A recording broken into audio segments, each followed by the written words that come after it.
mi primer invitado de la mañana es Emanuel Castro. Él es analista internacional. Emanuel, bienvenido a Next Noticias y buenos días.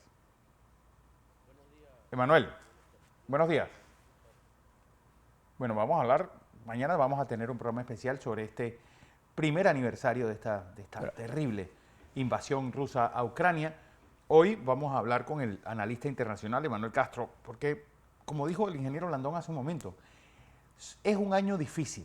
Va a ser un año complicado en lo económico, en lo político, pues donde se están dando ya muestras pues, de excesos, como lo que pasó en Nicaragua, como lo que está pasando en esta invasión de Ucrania, a igual que está pasando con su vecina Moldavia. Emanuel Castro, buenos días.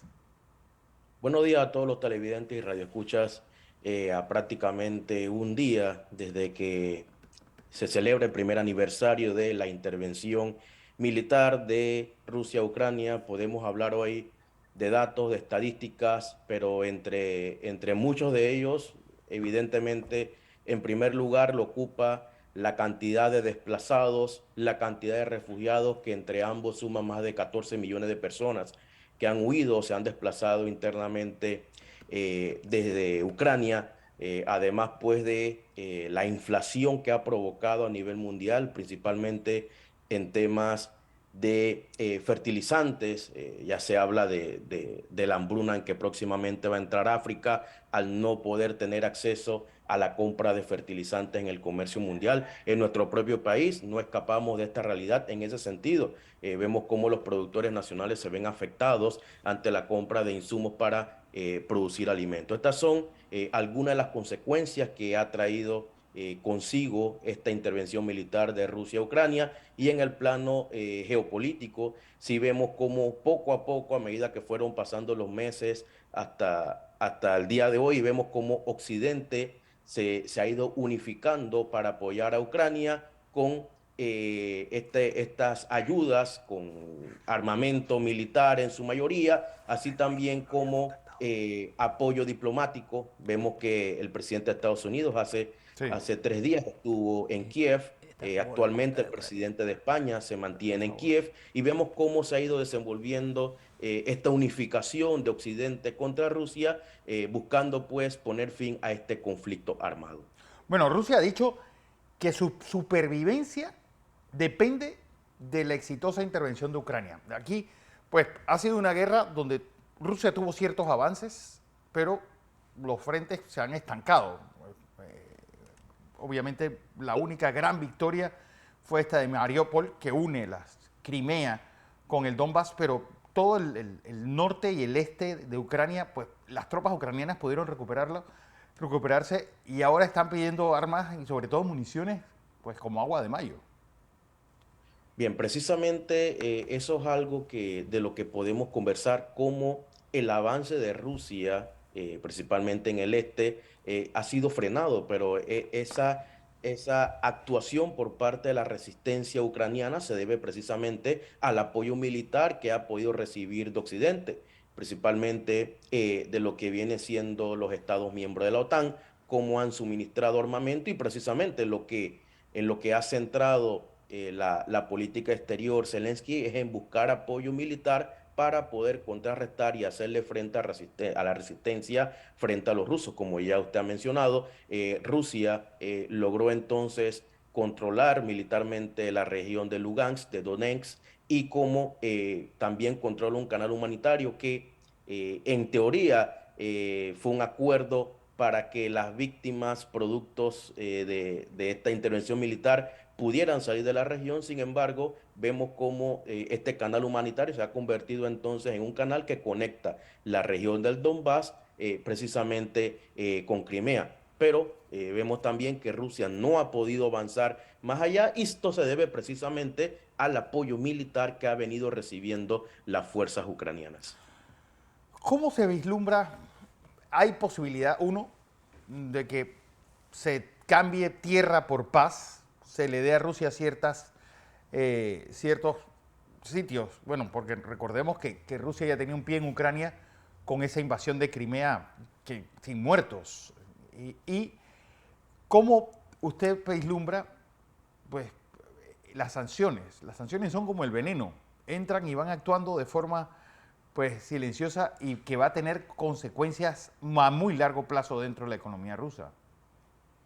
Bien, desde que inició el conflicto armado, yo he sido de la teoría de que Rusia tenía que resolver el conflicto en el primer mes de combate. Luego de que ya vemos que están prácticamente al mes 12 de estar combatiendo, Sí, pienso yo que es poco lo que Rusia va a poder lograr obtener en el campo de batalla. Esto siempre y cuando Occidente se mantenga apoyando a Ucrania. Esto hay que dejarlo muy sí, claro porque desde el momento en que Occidente deje de apoyar a Ucrania, básicamente con municiones de armamento militar y demás, ya ahí sí podríamos entonces hablar de que Rusia podría aplastar militarmente a Ucrania. Pero del punto de vista político, sí hemos encontrado de que Rusia se mantiene en la misma línea. Reconocimiento de Lugansk, reconocimiento de Donetsk como repúblicas independientes, reconocer Crimea como parte de Rusia y que Ucrania se declare neutra a fin de que la OTAN no pueda expandir más sus fronteras y que puedan en algún momento colocar bases militares de esta organización internacional que fácilmente podría llegar a las principales ciudades de Rusia. También es importante conversar el tema de Transnistria, claro. cómo dentro de Moldavia, con la incursión de un nuevo presidente, se ha avivado este conflicto del que poco se ha hablado, ¿no? Es una No, no, región y que se no solamente encuentra. eso, sino que la presidenta porque Moldavia tiene la particularidad de que tiene presidenta y primera ministra. Ellas están denunciando de que poco a poco está Rusia intentando dar un golpe de Estado en Moldavia, está patrocinando grupos subversivos y eso obviamente también acelerará la incorporación de Moldavia, que ya está a las puertas de ser un miembro de la Unión Europea y obviamente de la OTAN, y esto obviamente enredaría todavía más la geopolítica en ese área.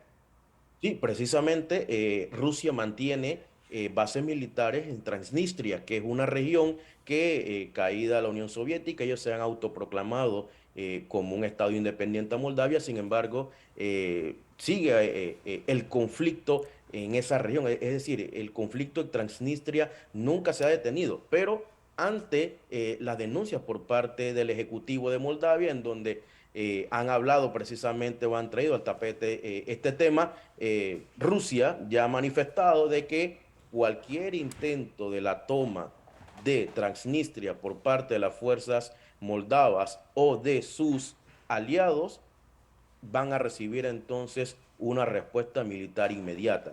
Y en ese sentido, digamos que esto inclusive podría evidentemente acelerar más una escalada militar en la región, toda vez que Transnistria se encuentra entre Ucrania y Moldavia. O sea, no Claro. sería para nada una coincidencia de que entre Moldavia y Ucrania se pongan de acuerdo para tomarse militarmente la región de Transnistria.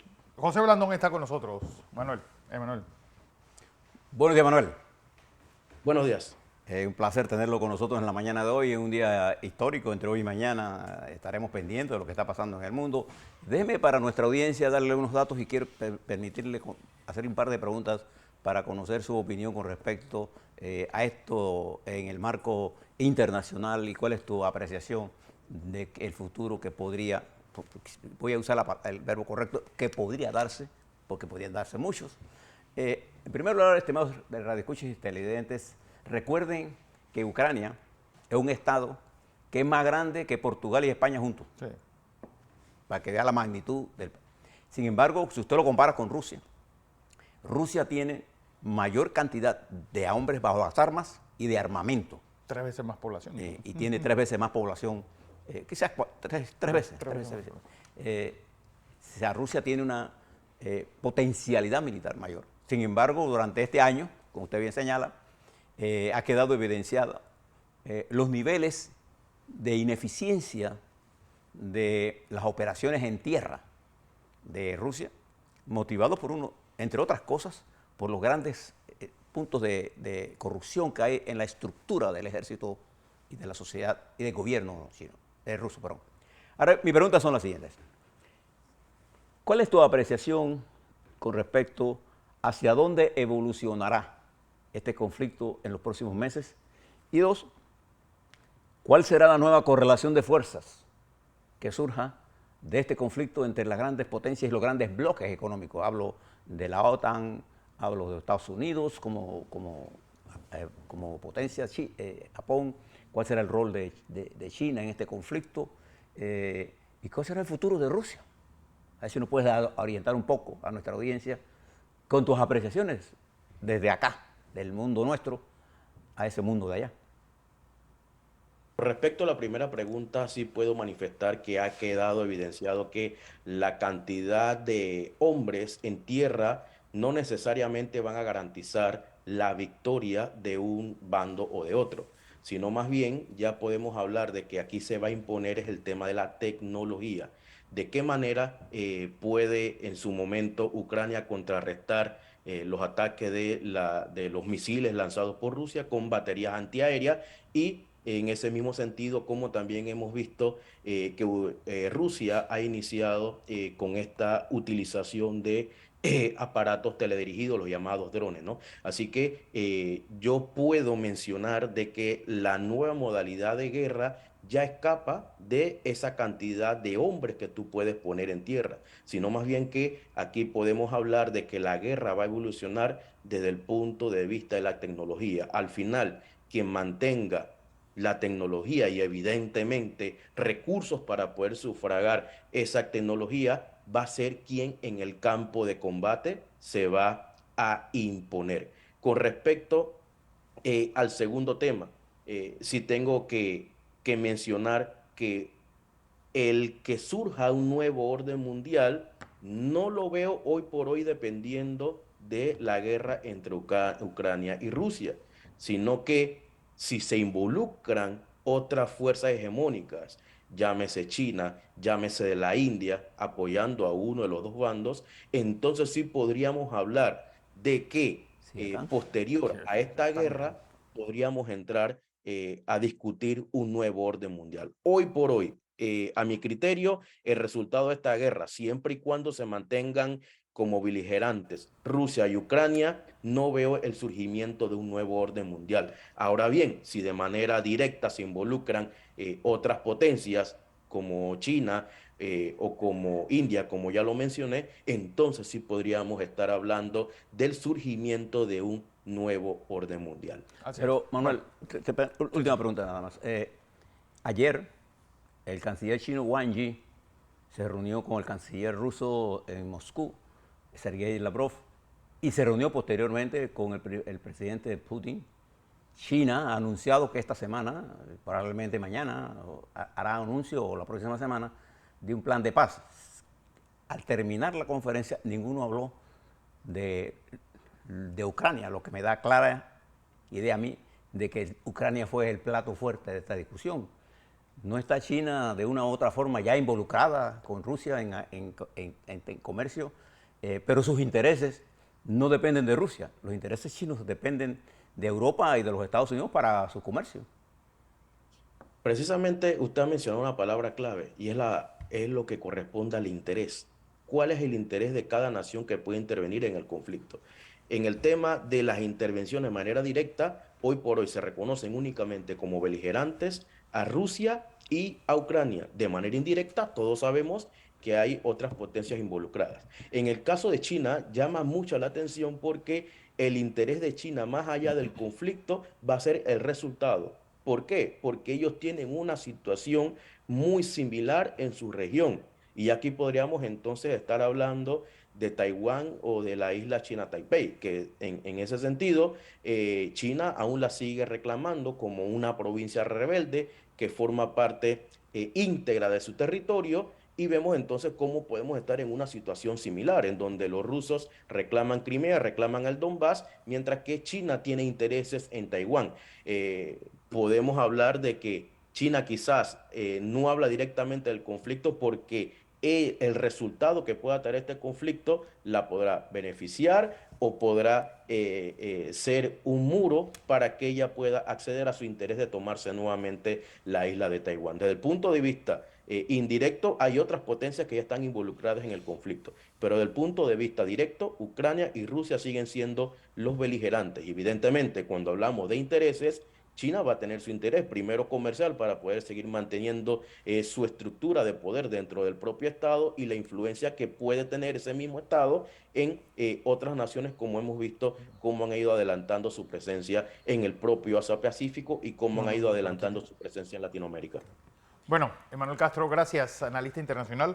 A un año de la intervención rusa en Ucrania, de eso vamos a tener un programa especial mañana, que se cumple este fatídico primer aniversario.